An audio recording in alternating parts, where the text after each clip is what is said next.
Hello. Hi. I'm glad to be here with you wherever this finds you. And I am out here in the woods in Asheville, North Carolina. It's also my mushroom yard.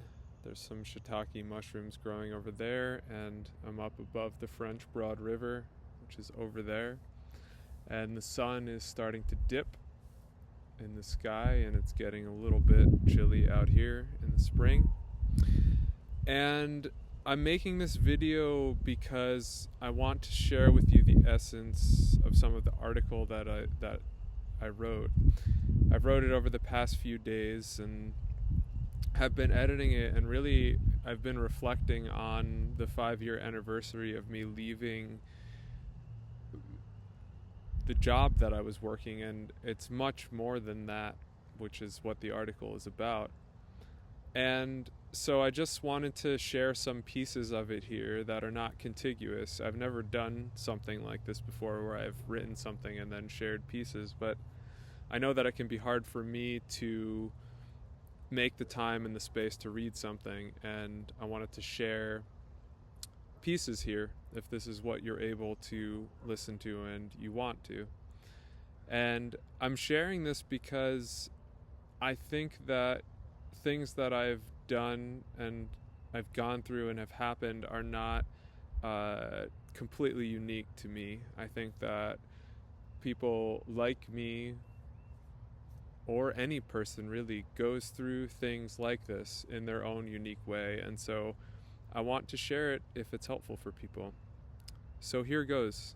I'm going to share some pieces of the writing, and please read all of it, and please reach out to me if you have comments or questions or anything. I want to hear from you.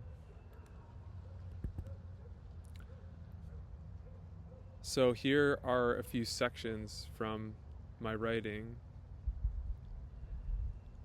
I am sharing these things in the event that they may help you where you are on your path. 5 years ago, I left a job. It was, as often choices go, much more than just that particular choice. I had some inklings of where I was going, but mostly all I knew was, not this. My illusion was broken, that there were structures in place to protect what I held dear. Structures in which, if I followed the rules, I'd be taken care of, and so would those that I loved. I didn't understand it all fully at the time, but I knew it was time. Not this anymore.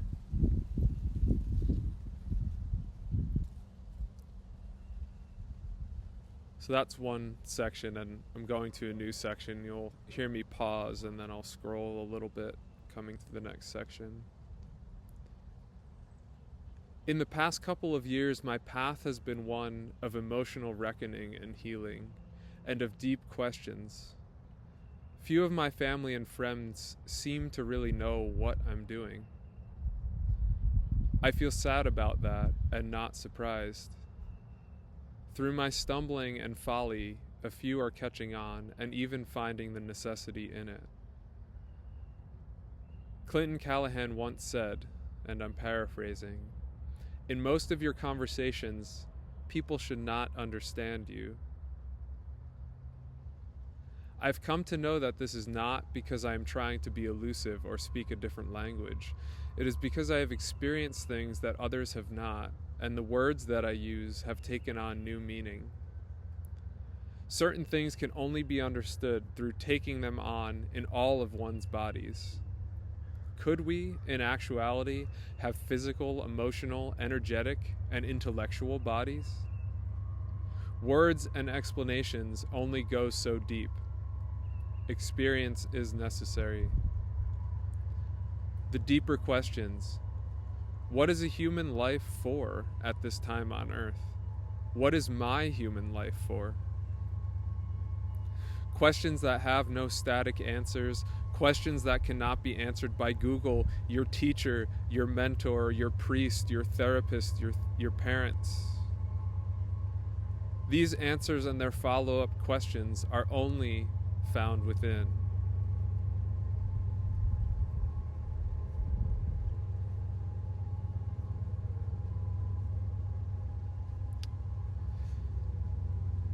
I appeared an excellent societal specimen from all of my degrees and my bank accounts. And yet the disembodiment that I continue to reckon with had kept hidden the degree to which my very humanness is underdeveloped. I'll read that one again. I appeared an excellent societal specimen from all of my degrees and my bank accounts. And yet the disembodiment that I continue to reckon with had kept hidden the degree to which my very humanness is underdeveloped. In my mind then, I had a pretty good, easeful life because my parents always provided financially for me, and they were generally there for me. But having done no healing work, or really having any sense of what that was as they raised me, they could not support me emotionally and help me to become a human being. They did help me to survive.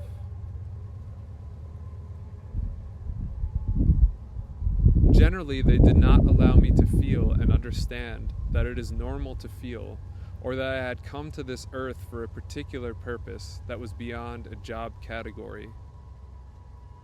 Think with your head. Make decisions that way. They helped me to survive. I do not blame them. Their parents did not and could not support them in the way that they needed. This is what generational trauma and ancestral trauma is. It is not vague and nebulous. It is real, and you know it when you've felt it. It cannot be grasped only by the mind.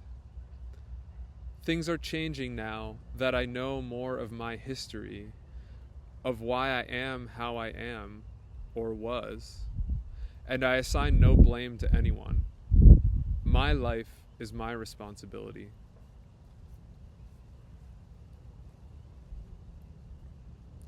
And here's a final section.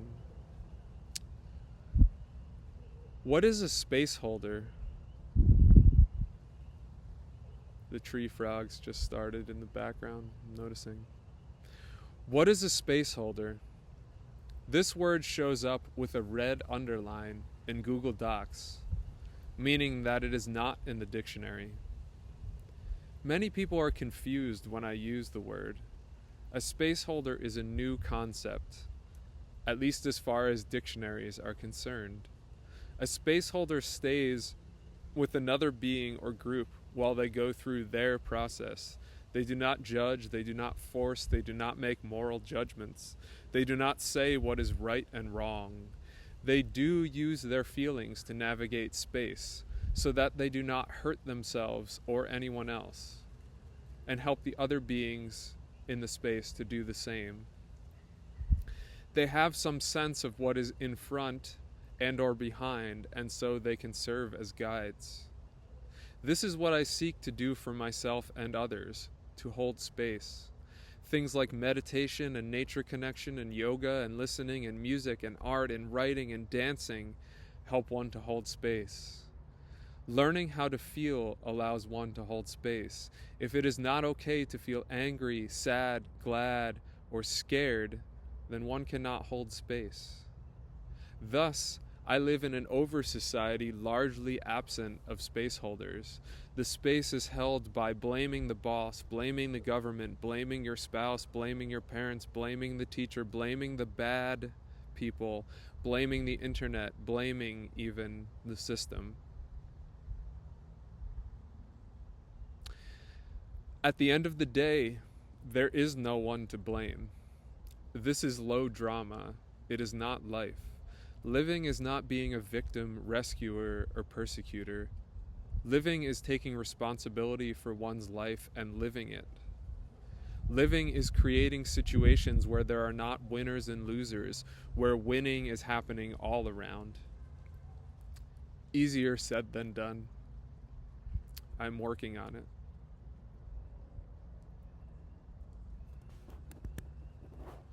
So these are some sections that I wanted to share in case you want to listen instead of read.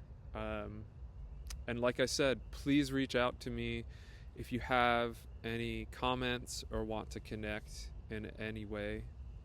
And take care. Thank you for listening. Bye.